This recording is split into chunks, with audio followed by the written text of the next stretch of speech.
आज हम अमरकांत जी द्वारा लिखित कहानी जिंदगी और जोक पढ़ेंगे। मोहल्ले में जिस दिन उसका आगमन हुआ, सवेरे तरकारी लाने के लिए बाजार जाते समय मैंने उसको देखा था। शिवनाथ बाबू के घर के सामने सड़क की दूसरी ओर स्थित खंडहर में नीम के पेड़ के नीचे एक दुबला पतला काला आदमी गंदी लुंगी में लिपटा चित पड़ा था, जैसे रात में आसमान से टपक कर बेहोश हो गया हो, अथवा दक्षिण भारत का कोई भूला भटका साधु निश्चिंत स्थान पाकर चुपचाप नाक से हवा खींच खींच कर प्राणायाम कर रहा हो। फिर मैंने शायद एक दो बार और भी उसको कठपुतले की भांति डोल डोल कर सड़क को पार करते हुए या मोहल्ले के एक दो मकानों के सामने चक्कर लगाते देखा था। इसके अलावा मैं उसके बारे में इस समय कुछ नहीं जानता था। रात के लगभग 10 बजे खाने के बाद बाहर आ लेटा था। चैत का महीना, हवा तेज चल रही थी, चारों ओर धूप अंधियारा था। प्रारंभिक झपकियां ले ही रहा था कि मारो मारो का हल्ला सुनकर चौंक पड़ा। यह शोरगुल बढ़ता गया। मैं तत्काल उठ बैठा। शायद आवाज शिवनाथ बाबू के मकान की ओर से आ रही थी। जल्दी से पांव चप्पल में डाला, उधर की ओर चल पड़ा। मेरा अनुमान ठीक था। शिवनाथ बाबू के मकान के सामने ही भीड़ लगी थी। मोहल्ले के दूसरे लोग भी शोरगुल सुनकर अपने घरों से भागे चले आ रहे थे। मैंने भीतर घुसकर देखा, कुछ चकित रह गया। खंडहर का वही भिखमंगा था। शिवनाथ बाबू का लड़का रघुवीर उस भिखमंगे की दोनों बाहों को पीछे से पकड़े हुए था और 2-3 व्यक्ति आंख मूंद कर तथा उछल कूद कर उसे बेतहासा पीट रहे थे। शिवनाथ बाबू तथा अन्य लोग उसे भयजन्य क्रोध से आंखें फाड़ फाड़ कर घूर रहे थे। भिखमंगा नाटा था, गाल पिचके हुए, आंखें धसी हुई और छाती की हड्डियां साफ बांस की खपचियों की तरह दिखाई दे रही थी। पेट नांद की तरह फूला हुआ, मार पड़ने पर बेतहासा चिल्ला रहा था, मैं बरई हूँ, बरई हूँ, बरई हूँ। साला छटा हुआ चोर है साहब। शिवनाथ बाबू मेरे पास सरक आए थे। पर यह हमारा आपका दोष है कि आदमी नहीं पहचानते। गरीबों को देखकर हमारा आपका दिल पसीज जाता है और मौका बेमौका गुद्दी चुन्नी साग सत्तू दे ही दिया जाता है। आपने तो इसको देखा ही होगा। मालूम होता था महीनों से खाना नहीं मिला है, पर कौन जानता था कि यह साला ऐसा निकलेगा, हरामी का पिल्ला। फिर भिखमंगे की ओर मुड़कर गरज पड़े, बता साले, साड़ी कहाँ रखी है? नहीं वह मार पड़ेगी कि नानी याद आ जाएंगी। उनका गला जोर से चिल्लाने के कारण किंचित बैठ गया था, इसलिए संभवतः थक कर वह चुप हो गए।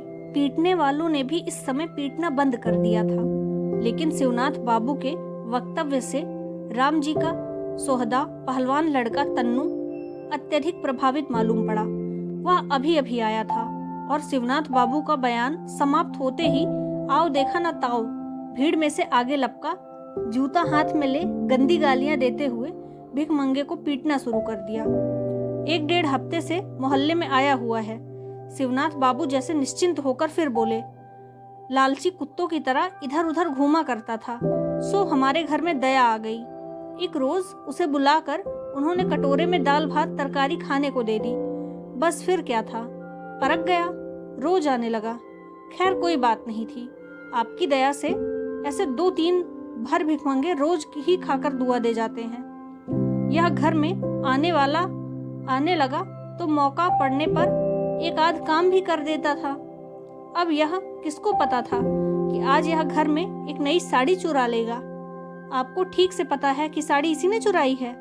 मेरे इस प्रश्न से वह बिगड़ गए। बोले, आप भी खूब बात करते हैं। यही पता लग गया होता तो चोर कैसा।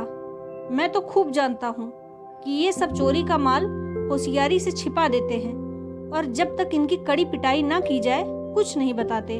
अब यही समझिए कि करीब 9 बजे साड़ी गायब हुई है। जमुना का कहना है कि उसी समय उसने इसको किसी सामान के हाथ से निकलते हुए देखा था। फिर मैं यह पूछता हूँ कि आज 10 बरस से मेरे घर का दरवाजा इसी तरह खुला रहता है, लेकिन कभी चोरी नहीं हुई। आज ही कौन सी नई बात हो गई कि वह आया नहीं और मोहल्ले में चोरी बदमाशी शुरू हो गई। अरे मैं इन सालों को खूब जानता हूँ। वह भिखमंगा अब भी तेज मार पड़ने पर चिल्ला उठता, मैं बरई हूँ, बरई हूँ, बरई हूँ। स्पष्ट था कि इतने लोगों को देखकर वह काफी भयभीत हो गया था और अपने समर्थन में कुछ ना पाकर बेतहासा अपनी जात का नाम ले रहा था। जैसे हर जाति के लोग चोर हो सकते हैं, लेकिन बरई कतई नहीं हो सकते। नए लोग अब भी आ रहे थे। वह क्रोध और उत्तेजना में आकर उसे पीटते और फिर भीड़ में मिल जाते, और जब लगातार मार पड़ने पर भी उसने कुछ नहीं बताया तो लोग ख्वामखा थक गए। कुछ लोग वहां से सरकने भी लगे। किसी ने उसे पेड़ में बांधने और किसी ने पुलिस के सुपुर्द करने की सलाह दी। मैं भी कुछ ऐसी ही सलाह देकर खिसकना चाहता था कि शिवनाथ बाबू का मंझला लड़का योगेंद्र दौड़ता हुआ आया और अपने पिताजी को अलग ले जाते हुए कुछ फुसफुसाया। कुछ देर बाद शिवनाथ बाबू जब वापस आए तो उनके चेहरे पर हवाइयां सी उड़ रही थी। एक दो क्षण इधर उधर तथा मेरी ओर बेचारे की तरह देखने के बाद बोले, अच्छा इस बार छोड़ देते हैं, साला काफी पिट चुका है, आइंदा ऐसे करेगा तो नहीं छोड़ेंगे। लोग शिवनाथ बाबू को बुरा भला कहकर रास्ता नापने लगे। मैंने उनकी ओर मुस्कुरा कर देखा तो मेरे पास आकर झेंपते हुए बोले, इस बार तो साड़ी घर में ही मिल गई है, पर कोई बात नहीं, चमार सियार डांट डपट पाते ही रहते हैं। अरे इस पर क्या पड़ी है, चोर चाई तो रात भर मार खाते हैं पर कुछ नहीं बताते। फिर बाई आंख को खूब से दबाते हुए दांत पीस कर बोले, चलिए साहब, नीच और नींबू को दबाने से ही रस निकलता है। कभी कभी मुझे आश्चर्य होता है कि उस दिन पिटाई के बाद भी खंडहर का वह भिखमंगा मोहल्ले में टिके रहने की हिम्मत कैसे कर सका। हो सकता है उसने सोचा हो कि निर्दोष छूट जाने के बाद मोहल्ले के लोगों का विश्वास और सहानुभूति उसको प्राप्त हो जाएगी और दूसरी जगह उसी अनिश्चितता का सामना करना पड़ेगा। चाहे जो हो, उसके प्रति मेरी दिलचस्पी अब और बढ़ गई थी। मैं उसको खंडहर में बैठकर कुछ खाते या चुपचाप सोते या मोहल्ले में डग डग करते देखता था। लोग अब उसको कुछ न कुछ दे देते थे। बचा हुआ बासी या जूठा खाना पहले कुत्ते या गाय भैंसों को दे दिया जाता था, परंतु अब औरतें बच्चों को दौड़ा देती कि जाकर भिखमंगे को दे आओ। कुछ लोगों ने तो उसको कोई पहुंचा हुआ साधु महात्मा तक कह डाला और धीरे धीरे उसने खंडहर का परित्याग कर दिया और आम सहानुभूति और विश्वास का आश्चर्यजनक लाभ उठाते हुए जब वह किसी न किसी के आश्रय या दालान में जमीन पर सोने बैठने लगा तो लोग उससे हल्के फुल्के काम भी करा लेने लगे। दया माया के मामले में शिवनाथ बाबू से पार पाना टेढ़ी खीर है, किंतु भिखमंगा उनके दरवाजे पर जाता ही न था। लेकिन एक दिन उन्होंने किसी शुभ मुहूर्त में उसे सड़क से गुजरते समय संकेत से अपने पास बुलाया और तिरछी नजर से देखते हुए मुस्कुरा कर बोले, देख बे, तूने चाहे जो भी किया, हमसे तो यह सब नहीं देखा जाता। दर दर भटकता रहता है, कुत्ते सुअर का जीवन जीता है। आज से इधर उधर भटकना छोड़, आराम से यहीं रह और दोनों जून भरपेट खा। पता नहीं शिवनाथ बाबू के स्नेह से संभव हुआ या डर से, पर भिखमंगा उनके यहाँ स्थायी रूप से रहने लगा। उन्हीं के यहाँ उसका नामकरण भी हुआ। उसका नाम गोपाल था, लेकिन शिवनाथ बाबू के दादा का नाम गोपाल सिंह था, इसलिए घर की औरतें उसका नाम लेने से कतराती थी। उन्होंने उसको रजुआ कहना प्रारंभ कर दिया। धीरे धीरे यही नाम सारे मोहल्ले में प्रसिद्ध हो गया, किंतु रजुआ के भाग्य में बहुत दिनों तक शिवनाथ बाबू के यहाँ टिकना ना लिखा था। बात यह है कि मोहल्ले के लोगों को यह कतई पसंद ना था कि केवल दोनों जून भोजन पर रजुआ शिवनाथ बाबू का सेवा करे। जब भगवान ने उनके बीच एक नौकर भेज ही दिया था तो उस पर उनका भी उतना अधिकार था और उन्होंने मौका देखकर उसको अपनी सेवा करने का अवसर देना प्रारंभ कर दिया। वह विश्वनाथ बाबू के किसी काम से जाता तो रास्ते में कोई न कोई उसको पैसे देकर किसी काम की फरमाइश कर देता, और यदि वह आनाकानी करता तो संबंधित व्यक्ति बिगड़ कर कहता, साला तू शिवनाथ का गुलाम है, वह क्या कर सकते हैं, मेरे यहाँ बैठकर खाया कर। वह क्या खिलाएंगे, बासी भात ही तो देते होंगे। रजुआ विश्वनाथ बाबू से अब भी डरता था, इसलिए उनसे छिपकर ही वह अन्य लोगों के काम करता था, किंतु उसको पीटने का और व्यक्तित्व को भी उतना ही अधिकार था। एक बार जमुना लाल के लड़के जंगी ने रजुआ को 3-4 आने की लकड़ी लाने के लिए कहा और रजुआ फौरन अपने आने का वादा करके चला गया, पर वह शीघ्र न आ सका क्योंकि शिवनाथ बाबू के घर की औरतों ने इस समय उसको काम बांध दिया था। बाद में वह जब जमुना लाल के यहाँ पहुंचा तो जंगी ने पहला काम यह किया कि 2 थप्पड़ उसके गाल पर जड़ दिए। फिर गरज कर बोला, सुअर धोखा देता है, कह देता नहीं आऊंगा। अब आज मैं तुझसे दिन भर काम कराऊंगा, देखे कौन साला रोकता है। आखिर हम भी मोहल्ले में ही रहते हैं कि नहीं। और सचमुच जंगी ने उससे दिन भर काम लिया। शिवनाथ बाबू को जब पता लगा, लेकिन उनकी उदार व्यवहारिक बुद्धि की प्रशंसा किए बिना नहीं रहा जाता, क्योंकि उन्होंने चूं तक नहीं की। ऐसी ही कई घटनाएं हुई, पर रजुआ किसी स्थायी अधिकार निश्चित नहीं हुआ। उसकी सेवाओं की उपयोगी संबंधी खींचातानी से उसका सामाजिकरण हो गया। मोहल्ले का कोई भी व्यक्ति उसे 2-4 रुपए देकर स्थायी रूप से नौकर रखने को तैयार न हुआ, क्योंकि वह इतना शक्तिशाली कतई न था कि 24 घंटे नौकर का महान जिम्मेदारी निभा सके। वह तेजी के साथ 25-50 गगरे पानी न भर सकता था, बाजार से दौड़कर भारी सामान सौदा न ला सकता था। अतएव लोग उससे छोटा मोटा काम ले लिया करते थे और इच्छानुसार उसे कुछ न कुछ दे देते थे। अब ना वह शिवनाथ बाबू के यहाँ टिकता और ना जमुना लाल के यहाँ, क्योंकि उसको कोई टिकने ही न देता था। इसको रजुआ ने भी समझ लिया और मोहल्ले के लोगों ने भी। अब वह किसी व्यक्ति विशेष का नहीं, सारे मोहल्ले का नौकर हो गया। रजुआ के लिए छोटे मोटे कामों की कमी न थी। किसी के यहाँ खा पीकर वह बाहर की चौकी या जमीन पर सो जाता और सवेरे उठता तो मोहल्ले के लोग उसका मुंह जोहते। नौकर चाकर किसी के यहाँ बहुत दिनों तक नहीं टिकते हैं। वह भाग भाग कर रिक्शे चलाने लगते या मिल या कारखाने में काम करने लगते। 2-4 व्यक्तियों के यहाँ ही नौकर थे। अन्य घरों में कहार पानी भर देता था, लेकिन वह गगरों के हिसाब से पानी देता था, और यदि एक गगरा भी अधिक देता तो उसका मेहनताना पाई पाई वसूल कर लेता था। इस स्थिति में रजुआ का आगमन जैसे भगवान का वरदान था। लोग उससे छोटा बड़ा काम लेकर इच्छा अनुसार उसकी मजदूरी चुका देते। यदि उसने कोई छोटा काम किया तो उसे बासी रोटी या भात या भुना हुआ चना या सत्तू दे दिया जाता, और वह एक कोने में बैठकर चापुड़ चापुड़ खा फांक लेता।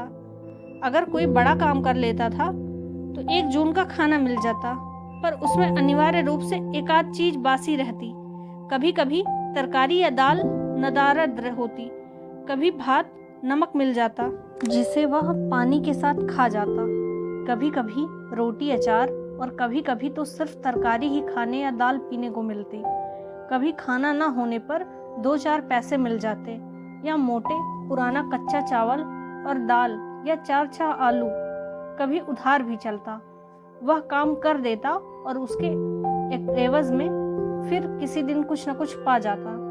इसी तरह वह मेरे घर भी आने लगा था, क्योंकि मेरी श्रीमती जी बुद्धि के मामले में किसी से पीछे न थी। रजुआ आता और काम करके चला जाता। 1-2 बार मुझसे भी मुठभेड़ हुई, पर कुछ बोला नहीं। कोई छुट्टी का दिन था, मैं बाहर बैठा एक किताब पढ़ रहा था कि इतने में रजुआ भीतर आया और कोने में बैठकर कुछ खाने लगा। मैंने घूमकर एक निगाह उस पर डाली। उसके हाथों में एक रोटी और थोड़ा सा अचार था। वह सुअर की भांति चापुड़ चापुड़ खा रहा था। बीच बीच में वह मुस्कुरा पड़ता, जैसे कोई बड़ी मंजिल सर करके बैठा हो। मैं उसकी ओर देखता रहा और मुझे वह दिन याद आ गया जब चोरी के अभियोग में इसकी पिटाई हुई थी। जब वह खाकर उठा तो मैंने पूछा, क्यों रे रजुआ, तेरा घर कहाँ है? वह सपका कर खड़ा हो गया, फिर मुंह टेढ़ा करके बोला, सरकार रामपुर का रहने वाला हूँ। और उसने दांत निपोर दिए। गांव छोड़कर यहाँ क्यों चला आया? मैंने पुनः प्रश्न किया। क्षण भर वह असमंजस में मुझे बड़ा खड़ा होकर ताकता रहा, फिर बोला, पहले रसड़ा में था मालिक। जैसे रामपुर से सीधे बलिया आना अपराध हो, उसके लिए संभवतः क्यों का कोई महत्व नहीं था। जैसे गांव छोड़ने का जो भी कारण हो, वह अत्यंत सामान्य एवं स्वाभाविक था, और वह ना उसके बताने की चीज थी और ना किसी के समझने की। रामपुर में कोई है तेरा? मैंने 1-2 क्षण उसको गौर से देखने के बाद दूसरा सवाल किया। नहीं मालिक, बाप और 2 बहनें थी, टाउन में मर गई। वह फिर दांत निपोर कर हंस पड़ा। उसके बाद मैंने कोई प्रश्न नहीं किया, हिम्मत नहीं हुई। वह फौरन वहां से सरक गया और मेरा हृदय कुछ अजीब सी घृणा से भर उठा। उसकी खोपड़ी किसी हलवाई की दुकान पर दिन में लटकते काले गैस लैंप की भांति हिल डोल रही थी। हाथ पैर पतले, पेट अब भी हड्डिया की तरह फूला हुआ और सारा शरीर निहायत गंदा और घृणित। मेरी इच्छा हुई कि जाकर बीवी से कह दूं कि इससे काम न लिया करो, यह रोगी है। फिर टाल गया, क्योंकि इसमें मेरा ही घाटा था। मैं जानता था कि नौकरों को कितनी किल्लत हो गई है। रजुआ के रहने से इतना आराम हो गया है कि मैं हर पहली या दूसरी तारीख को राशन, मसाला आदि खरीद कर महीने भर के लिए निश्चिंत हो जाता हूँ। इनकलाब जिंदाबाद, महात्मा गांधी की जय। कुछ महीने बाद एक दिन जब मैं अपने कमरे में बैठा था तो मुझे रजुआ के नारे लगाने की, फिर ही हंसने की आवाज सुनाई दी। और क्या, मैं चौंका और मैंने सुना, आंगन में पहुंचकर वह जोर से कह रहा है, मालिकाइन थोड़ा नमक होगा, मिस्र के यहाँ से रोटी मिल गई है, दाल बनाऊंगा। मेरी पत्नी चूल्हे चौके से लगी हुई थी।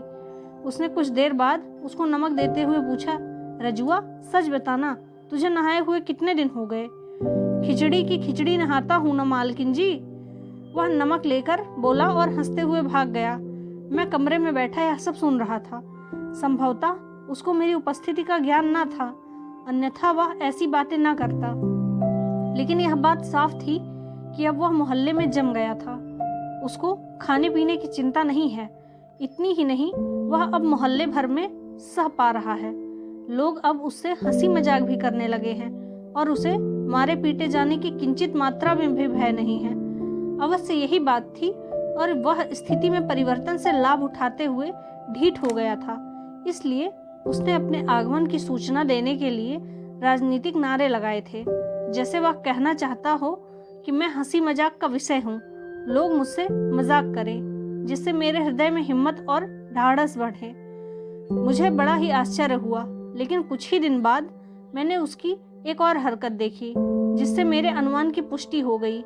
सायंकाल दफ्तर से आ रहा था कि जीवताराम के गोले के पास मैंने रजुआ की आवाज सुनी। पतिया की स्त्री बर्तन मांज रही थी और उसके पास खड़ा रजुआ टेढ़ा मुंह करके उससे बोल रहा था, सलाम हो भौजी, समाचार है ना? अंत में बेमतलब ही हंसने लगा। पतिया की बहू ने थोड़ा मुस्की काटते हुए सुनाया, दूर हो पापी, समाचार पूछने का तेरा ही मुंह है, चला जा, नहीं तो जूठ की काली हांडी चलाकर वह मारूंगी कि सारी लफंगई। यहाँ उसके एक गंदे मुहावरे का इस्तेमाल किया। लेकिन मालूम पड़ता है कि रजुआ इतने ही से खुश हो गया, क्योंकि वह मुंह फैलाकर हंस पड़ा और फिर तुरंत उसने 2-3 बार सिर को ऊपर झटका देते हुए ऐसी किलकारियां लगाई जैसे घास चरता हुआ गधा अचानक सिर उठाकर ढींचू ढींचू कर उठता है। फिर तो यह उसकी आदत हो गई।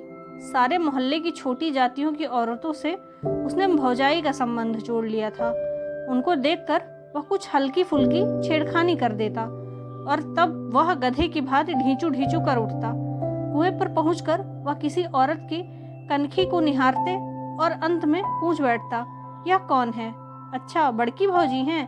सलाम भौजी, सीताराम सीताराम राम राम अपना, सीताराम सीताराम राम राम जपना, पराया माल अपना। इतना कह वह दुष्टता पूर्वक हंसने पड़ता।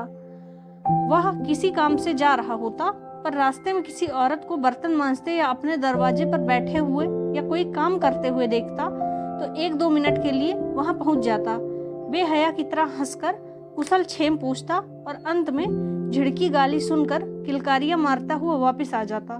धीरे धीरे वह इतना बहक गया कि नीची जाति की किसी जवान स्त्री को देखकर, चाहे वह जान पहचान की हो या ना हो, दूर से ही हिचकी दे देकर किलकने लगता था।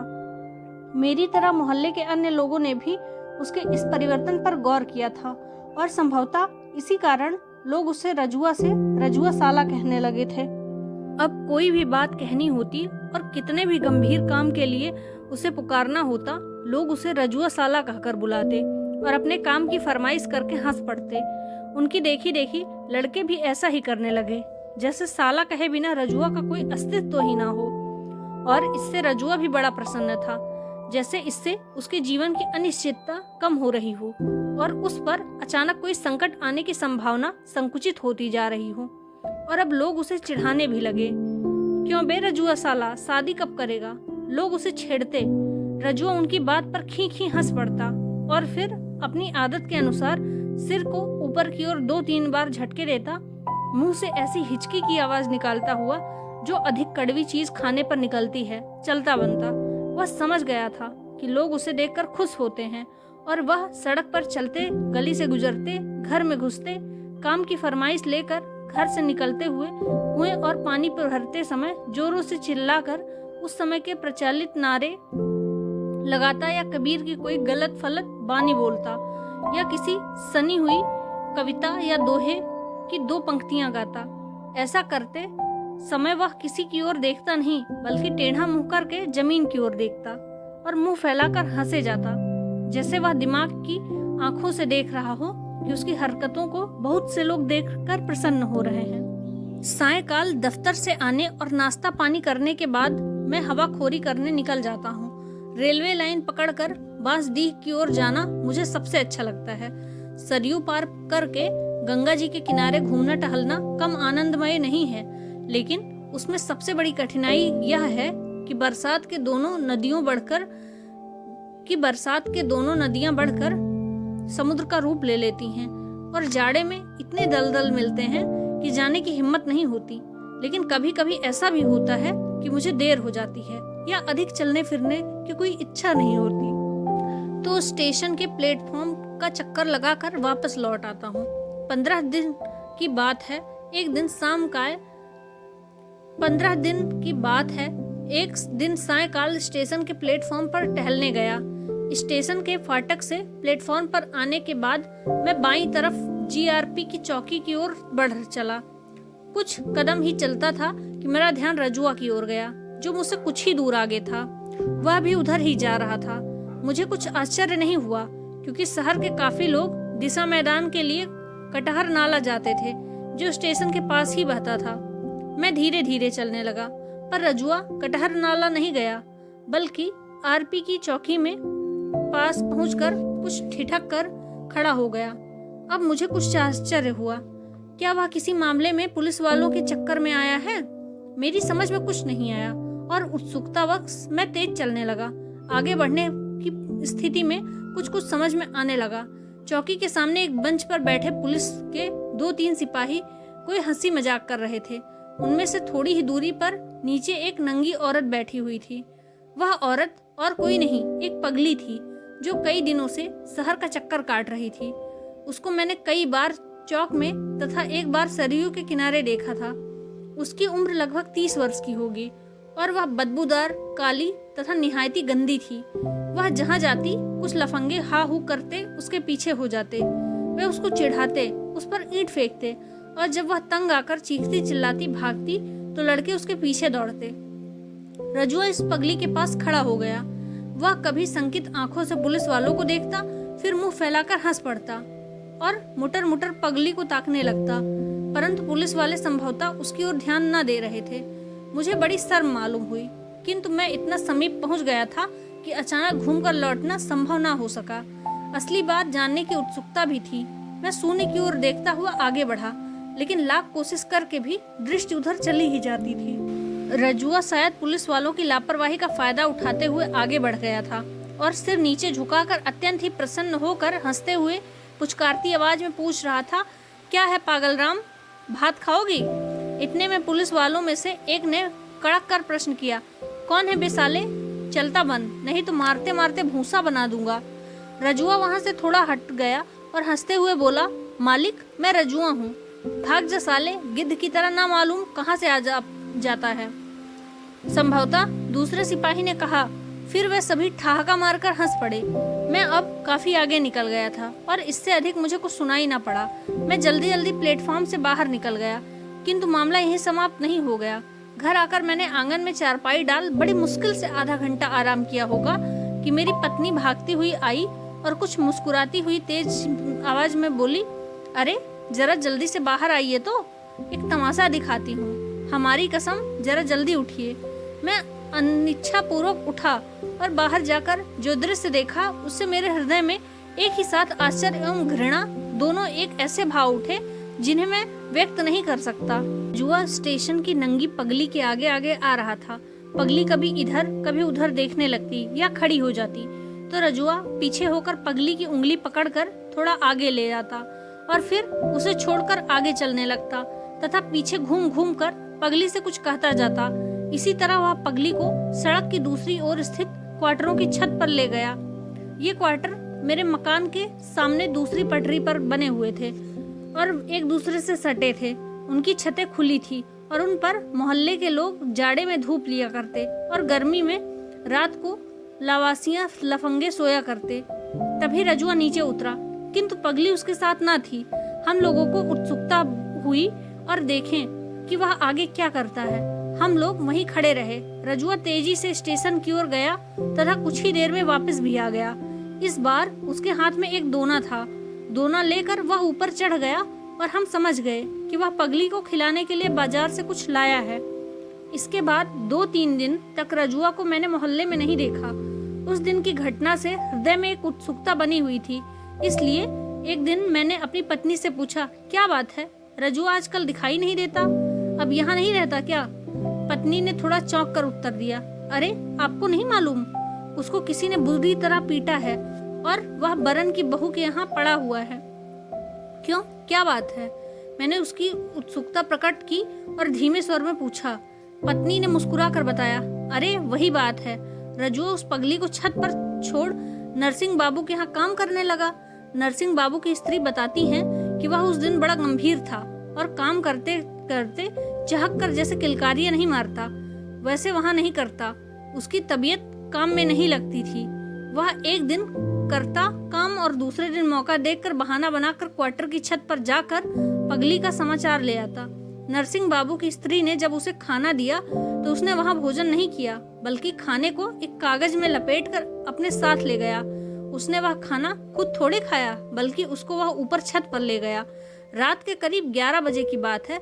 रजुआ जब ऊपर पहुंचा तो देखा कि पगली के पास कोई दूसरा सोया है। उसने आपत्ति की तो उसको उस लफंगे ने खूब पीटा और पगली को लेकर कहीं दूर भाग गया।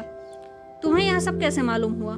मेरा हृदय एक अनजान क्रोध से भरा आ रहा था। बरन की बहू बता रही थी, पत्नी ने उत्तर दिया और अकारण ही हंस पड़ी। बहुत दिन हो गए थे, गर्मी का मौसम था और भयंकर लू चलना प्रारंभ हो गई थी। छत पर मार खाने के 4-5 दिन बाद रजुआ फिर मोहल्ले में आकर काम करने लगा था, लेकिन उसमें एक जबरदस्त परिवर्तन हुआ था कि उसका स्त्रियों के साथ छेड़खानी करने, गधे की भांति हिचकना किलकना बंद हो गया। रजुआ ने आजकल दाढ़ी क्यों रखी है? मैंने पत्नी से पूछा। रजुआ की बात छिड़ने पर मेरी बीवी अवश्य हंस देती। मुस्कुराकर उसने उत्तर दिया, आजकल वह भगत हो गया है। बरन की बहू को उसके कृत्य की सजा देने को उसने दाढ़ी बढ़ा ली है और रोजाना शनिचर देवी पर जल चढ़ाता है। मेरे प्रश्न सूचक दृष्टि से देखने पर पत्नी ने अपनी बात स्पष्ट की। बात यह है कि रजुआ पिछले कुछ महीने से रात को बरन की बहू के यहाँ ही सोता था और उससे बुआ का रिश्ता भी उसने जोड़ लिया था। रजुआ 2-4 आने जो कुछ कमाता वह अपनी बुआ के यहाँ जमा करता था। वह बताता है कि इस तरह करते करते 10 रुपए इकट्ठा हो गए हैं। एक बार उसने बरन की बहू से अपने रुपए मांगे तो वह इनकार कर गई कि उसके पास रजुआ की एक पाई भी नहीं है। रजुआ के दिल में इतनी चोट लगी कि उसने दाढ़ी रख ली। वह कहता है कि जब तक बरन की बहू को कोढ़ न फूटेगा वह दाढ़ी न मुड़ाएगा। इसी काम के लिए वह शनिचरी देवी पर रोज जल चढ़ाता है। शनिचरी देवी का जहाँ तक संबंध है, मुझे अब ख्याल आया। शनिचरी अपने जमाने की एक प्रचंड डोमिन थी, ताड़का की तरह लंबी तगड़ी और लड़ने झगड़ने में उस्ताद। वह किसी से भी नहीं डरती थी और नित्य ही किसी न किसी से मोर्चा लेती थी। एक बार किसी लड़ाई में एक डोम ने शनिचरी की खोपड़ी पर एक लठ जमा दी, जिससे उसका प्राणांत हो गया। लेकिन 1-1.5 हफ्ते बाद ही उस डोम के चेचक निकल आई और वह मर गया।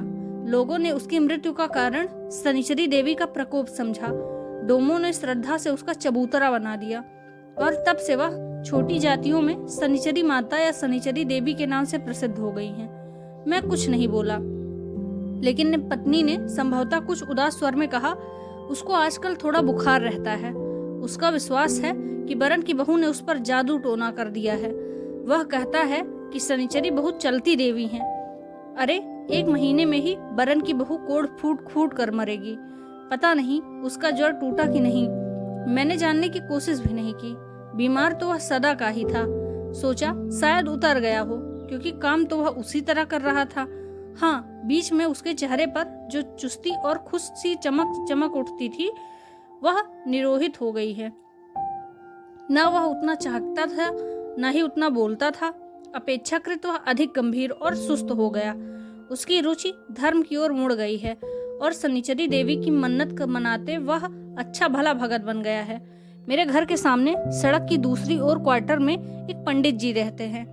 यूँ तो वह लकड़ियां बेचते हैं, लेकिन साथ साथ सत्तू नमक तेल वगैरह भी रखते हैं। फलस्वरूप उनके यहाँ इक्के तांगे वाले और गाड़ी वालों की भीड़ लगी रहती है, जो पंडित जी के यहाँ से सत्तू लेकर अपनी भूख मिटाते हैं और उनकी दुकान से छायादार नीम के नीचे 5-10 मिनट विश्राम करके ठट्ठा मजाक भी करते हैं। रात को वही उनकी महफिल जमती है।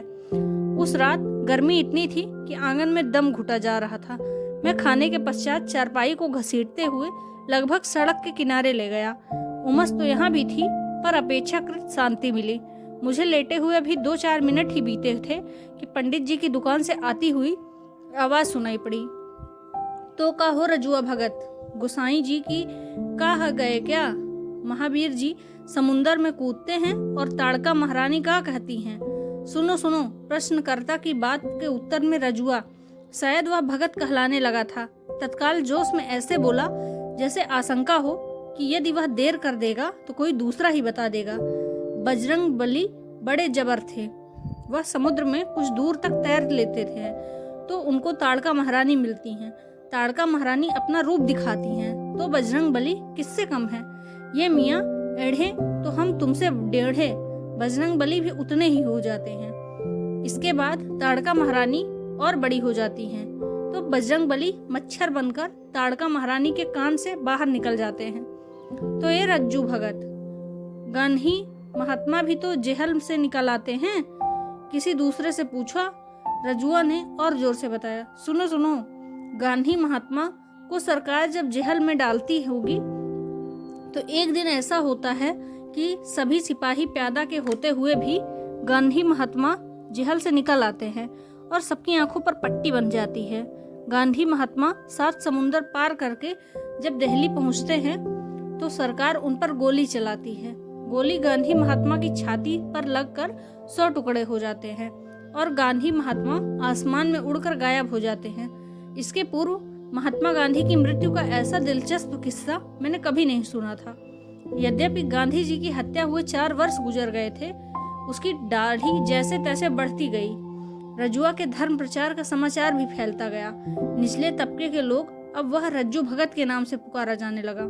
बड़े लोगों में भी कोई हंसी मजाक में उसको इसी नाम से संबोधित करता, लेकिन उनके कहने में भी कोई हंसी थी, पर वह शर्मा कर हंसते हुए चला जाता। पर छोटी जाति के समाज में वह कुछ न कुछ ऐसा कह गुजरता जो सबसे अलग होता। अक्सर उनकी मंजिलें रात को पंडित जी के यहाँ दुकान के आगे जमती और रजुआ उनमें राम सीता जी की चर्चा करता, भूत प्रेत बराहडीह के महत्व पर प्रकाश डालता और झाड़ फूक मंत्र जप का महत्व समझाता। वे नाना प्रकार की शंकाएं प्रकट करते और रजुआ उनका समाधान करता। लेकिन इतनी धार्मिक चर्चाएं करने, शनिचरी देवी पर जल चढ़ाने तथा दाढ़ी रखने के बावजूद भी उसकी मनोकामना न पूरी हुई। शाम को दफ्तर से लौटा ही था कि बीबी ने चिंता अनुसार स्वर में सूचना दी, अरे जानते हो, रजुआ को हैजा हो गया है। उन दिनों गर्मी अपनी चरम सीमा पर थी और गड्ढे तथा बमपुलिस की गली में, जो शहर के अत्यधिक गंदे स्थान थे, हैजा की कई घटनाएं हो गई थी। मुझे आश्चर्य नहीं हुआ, क्योंकि रजुआ को हैजा ना होता तो और किसे होता। जिंदा है या मर गया? मैंने उदासीन स्वर में पूछा। मेरी पत्नी ने अफसोस प्रकट करते हुए कहा, क्या बताएं, मेरा दिल छटपटाकर रह गया। यहीं खंडहर में पड़ा हुआ है, कै दस्त के पस्त हो रखा है। लोग बताते हैं कि आधे एक घंटे में मर जाएगा। कोई दवा दारू नहीं हुई। कौन उसका सगा बैठा है दवा दारू करता? शिवनाथ बाबू के यहाँ काम कर रहा था, पर वहाँ उसको एक कैद हुई कि लोगों ने उसको अपने यहाँ से खदेड़ दिया। फिर वहाँ रामजी मिश्रा के ओसारे में जाकर बैठ गया, लेकिन जब उन लोगों को पता लगा तो उन्होंने भी उसको भगा दिया। उसके बाद वह किसी न किसी के यहाँ गया, लेकिन सब जाकर भगा दिया। तब जाकर खंडहर में पेड़ के नीचे पड़ गया। मैंने जैसे व्यंग किया, तुमने अपने यहाँ क्यों नहीं बुला लिया? पत्नी को यह आशा नहीं थी कि मैं ऐसे प्रश्न करूंगा, इसलिए स्तंभित होकर मुझे देखने लगी। अंत में बिगड़ कर बोली, मैं उसे यहाँ बुलाती? कैसी बात करते हैं आप? मेरे भी बाल बच्चे हैं, भगवान ना करे उनको कुछ हो गया तो। मैंने हंस पड़ा, फिर उठा खड़ा हुआ। जरा देख आऊं। दरवाजे की ओर बढ़ता हुआ बोला, आपके पैरों पड़ती हूँ, उसको छूइएगा नहीं, झटपट चले आइएगा। पत्नी गिड़गिड़ाने लगी। जब मैं खंडहर में पहुंचा तो 2-3 व्यक्ति सड़क के किनारे खड़े होकर रजुआ को निहार रहे थे। वह मोहल्ले के नहीं बल्कि रास्ता चलते मुसाफिर थे, जो रजुआ की दशा देखकर अकर्मण दया एवं उत्सुकता से वहां खड़े हुए थे। रजुआ? मैंने निकट जाकर पूछा, लेकिन उसको किसी बात की सुध बुध ना थी। वह पेड़ के नीचे एक गंदे ओधड़े पर पड़ा हुआ था और उसका शरीर कै दस्त से लथपथ था। उसकी छाती की हड्डियां और उभर आई थी, पेट और आंखें पिचक कर धंस गई थी और गालों में भी गड्ढे बन गए थे। उसकी आंखों के नीचे भी गहरे काले गड्ढे दिखाई दे रहे थे। उसका मुंह कुछ खुला हुआ था। पहले देखने से ऐसा मालूम होता था कि मर गया, लेकिन उसकी सांसें धीमे धीमे चल रही थी। मैं कुछ निश्चय न कर पा रहा था, क्या किया जाए कि मालूम नहीं। कहाँ से विश्वनाथ बाबू मेरी बगल में आकर खड़े हो गए और धीरे से उन्होंने अपनी सहमति भी प्रकट की कि कांट सरप्राइज, यह बच नहीं सकता। ही कांट सरवाइव, यह बच नहीं सकता। मैंने तेज दृष्टि से उनकी ओर देखा। शिवनाथ बाबू पर मुझे गुस्सा आ रहा था, लेकिन अपने ऊपर भी कम झुंझलाहट नहीं थी। कभी जीतता होता तो जाकर घर बैठूं। जब और लोगों को मतलब नहीं तो मुझे क्या पड़ी है। लेकिन उसे यूं अपनी आंखों के सामने मरते हुए नहीं देखा जाता था, पर मैं उसका इलाज भी कहाँ करवा सकता था। मैं लगभग 100 रुपये वेतन पाता था। इसके अलावा महीने का अंतिम सप्ताह था। मेरे पास एक पाई नहीं थी, पर उसे अस्पताल भी तो भिजवाया जा सकता है। अचानक मन में विचार कौन था। मैंने झुंझलाहट करके जैसे अचानक दूर हो गया और तेजी से अस्पताल रवाना हो गया। अस्पताल पहुंचकर मैंने संबंधित अधिकारियों को सूचित किया। वहां से अस्पताल की मोटर गाड़ी पर बैठकर मैं स्वयं साथ आया। रजुआ की सांसें अभी भी चल रही थी। अस्पताल के 2 मेहतरों ने जो साथ आए थे उसकी खींचकर गाड़ी पर लाद दिया। जब गाड़ी चली तो मैंने संतोष की सांस ली और मेरे सर से कोई बहुत बड़ा बोझ हट गया। सबकी यही राय थी कि रजुआ बच नहीं सकता, परंतु वह मरा नहीं। यदि अस्पताल पहुंचने में थोड़ी विलंब हो जाती तो बेशक काल के गाल में उसकी रक्षा न हो पाती। अस्पताल में वह 4-5 दिन रहा, फिर वहां से बर्खास्त हो गया, किंतु उसकी हालत बेहद खराब थी। वह एकदम दुबला पतला हो गया था। मुश्किल से घर पर चल पाता था। अब बोलता तो हाँफने लगता। ना मालूम क्यों वह अस्पताल से सीधे मेरे ही घर आया। यद्यपि मेरी पत्नी को उसका आना बहुत बुरा लगा। मैंने उससे कह दिया कि 2-4 दिन उसे पड़ा रहने दो, फिर वह अपने आप ही इधर उधर जाने आने लगेगा। वह 4-5 दिन रहा। खाने को कुछ न कुछ पा जाता था। वह कोई न कोई काम करने की कोशिश करता, पर उससे होता नहीं था। किसी को घर में बैठाकर मुफ्त में खिलाना मेरी श्रीमती जी को बहुत बुरा लगता था, परंतु सबसे बड़ा भय उनको यह था कि उसके रहने से घर में किसी को हैजा ना हो जाए। और एक दिन घर आने पर रजुआ नहीं दिखाई पड़ा। पूछने पर बीबी ने बताया कि वह अपनी तबीयत से पता नहीं कब कहीं चला गया। वह कहीं गया न था, बल्कि मोहल्ले में ही था, लेकिन अब वह बहुत कम दिखाई पड़ता। मैंने उसको 1-2 बार सड़क पर पैर घिसट घिसट कर जाते हुए देखा। संभवतः वह अपना पेट भरने के लिए कुछ न कुछ करने का प्रयत्न कर रहा था। फिर एक दिन मैंने उसे खंडहर में पुनः पड़ा पाया। शिवनाथ बाबू अपने दरवाजे पर बैठ अपने शरीर में तेल की मालिश कर रहे थे। मैंने उनसे जाकर नमस्कार करते हुए प्रश्न किया, रजुआ खंडहर में क्यों पड़ा हुआ है? उसे फिर हैजा हुआ क्या? शिवनाथ बाबू बिगड़ गए। बोले, गोली मारिए साहब, आखिर कोई कहाँ तक करे। अब साले को खुजली हुई है, जहाँ जाता है खुजलाने लगता है। कौन उससे काम कराए? फिर काम भी तो वह नहीं कर सकता। साहब, अभी 2-3 रोज की बात है। मैंने कहा, एक गगरा पानी ला दो। गया जरूर, लेकिन कुएं से उतरते समय गिर गए बच्चू। पानी तो खराब हुआ ही, गगरा भी टूट पिचक गया। मैंने तो साफ साफ कह दिया कि मेरे घर के अंदर पैर न रखना, नहीं तो पैर तोड़ दूंगा। गरीबों को देखकर मुझे भी दया सताती है, पर अपना भी तो देखना है। मैं कुछ नहीं बोला, चुपचाप घर लौट आया। इस बार मेरी हिम्मत नहीं हुई कि जाकर उसे देखूं या उससे हाल चाल पूछूं। घर जाकर मैंने पत्नी से पूछा, तुमने रजुआ से कुछ कहा सुना तो नहीं था? मुझे शक था कि बीवी ने ही उसको भगा दिया होगा और इसलिए वह मेरे घर नहीं आता। मेरी बात सुनकर श्रीमती जी अचक कर मुझे देखने लगी, फिर तनकर बोली, क्या करती? रोग को पालती? कोई मेरा भाई बंधु थोड़ी है। मैं क्या कहता? रजुआ को भयंकर खुजली हो गई थी, लेकिन उसने मोहल्ला नहीं छोड़ा। वह अक्सर खंडहर में बैठकर अपने शरीर को खुजलाता रहता। खाने की आशा में वह इधर उधर चक्कर भी लगाता। कभी कभी वह मेरे घर के सामने लकड़ी वाले पंडित के यहाँ जाता और पंडित जी थोड़ा सत्तू दे देते। मैंने भी एक दो बार अपने लड़के के हाथ खाना भिजवा दिया। इसी तरह उसके पेट का पालन होता रहा। उसका चेहरा भयंकर हो गया था, एकदम पीला, और हाथ पैर जली हुई रस्सी की तरह ऐंठे हुए थे। वह बाहर काम ही निकलता और जब निकलता तो उसको देखकर एक अजीब सी दहशत हो उठती, जैसे कोई नर कंकाल चल रहा हो। आषाढ़ चढ़ गया था और बरसात का पहला पानी पड़ चुका था। शनिवार का दिन था। सवेरे लगभग 8 बजे मैं दफ्तर का काम लेकर बैठ गया, लेकिन तबीयत नहीं लगी। बाहर नाली में वर्षा का पानी पूरे वेग से दौड़ रहा था और शरीर पर पुरवाई के झोंके आ लगते थे, जिससे मैं एक मधुर सुस्ती का अनुभव कर रहा था। मैंने कलम मेज पर रखी और सिर कुर्सी पर टिकाकर ऊँघने लगा। यदि एक आहट ने चौंका न दिया होता तो मैं सो जाता। मैंने आंखें खोलकर बाहर झांका। बाहर उसारे में खड़ा एक 13 वर्ष का लड़का कमरे में झांक रहा था। लड़के के शरीर पर एक गंदी धोती और चेहरा मैला था। मुझे संदेह हुआ कि वह कोई चोर चाई है, इसलिए मैंने डपट कर पूछा, कौन है? लड़के, कौन है तू? क्या चाहता है? लड़का दुबक कर कमरे में घुस आया और निधड़क बोला, सरकार, रजुआ मर गया है, उसी के लिए आया हूँ। और अंत में हंस पड़ा। मर गया? कब मरा? कहाँ मरा?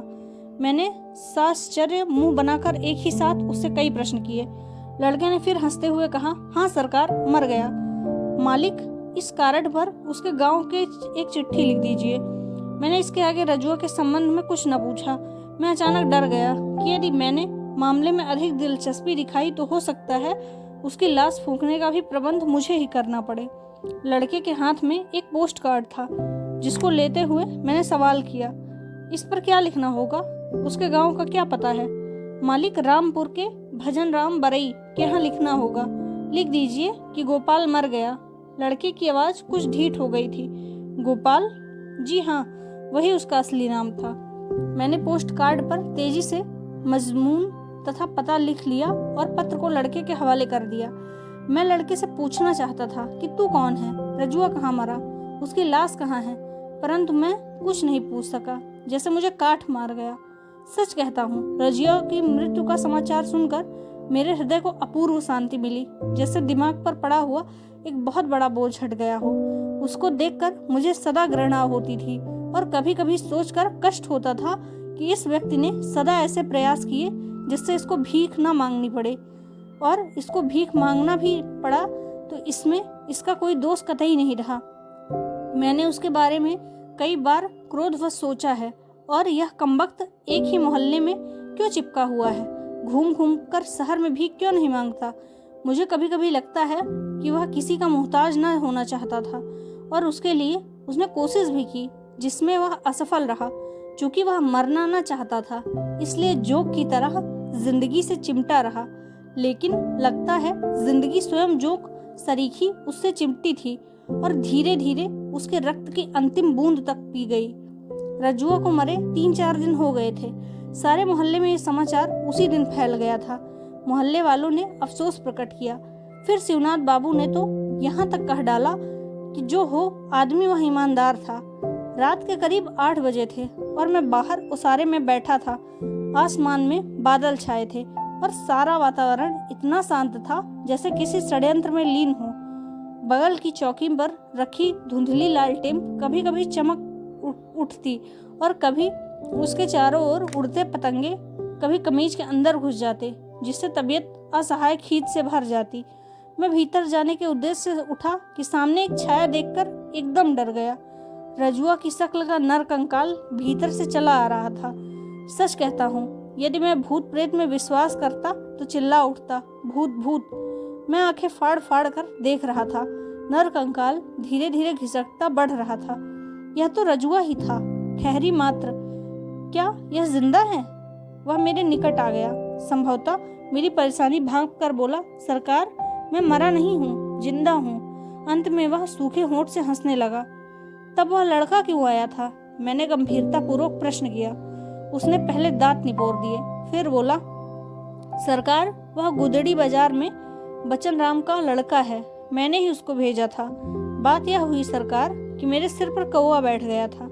हुजूर, कौवे का सिर पर बैठना बहुत अशुभ माना जाता है, उससे मौत आ जाती है। फिर गांव पर चिट्ठी लिखने का क्या मतलब? मेरी समझ में अब भी कुछ न आया। उसने समझाया, सरकार, यह मौत वाली बात किसी सगे संबंधी के यहाँ लिखी जाती है और पहुंचाई जाती है, जिससे मौत टल जाती है। भजराम बरई मेरे चाचा हैं। मालिक, एक और कार्ड पर इस पर पता लिख दें, सरकार, कि गोपाल जिंदा है, मरा नहीं। मैंने पूछना चाहा कि तू क्यों नहीं आया, लड़के को क्यों भेज दिया, लेकिन यह सब व्यर्थ था। संभवतः उसने सोचा होगा कि उसका मतलब कोई न समझे और लोग बात को मजाक समझकर कहीं दुर्रा न दे। मैंने पोस्ट कार्ड लेकर उस पर उसकी इच्छा अनुसार लिख दिया। पोस्ट कार्ड लौटाते समय मैंने उसके चेहरे को गौर से देखा। उसके मुंह पर मौत की घोषणा वाली छाया नाच रही थी और वह जिंदगी से जोंक की तरह चिमटा था। लेकिन जोंक वह था या जिंदगी? वह जिंदगी का खून चूस रहा था या जिंदगी उसका? मैं ही तय नहीं कर पा रहा था। धन्यवाद।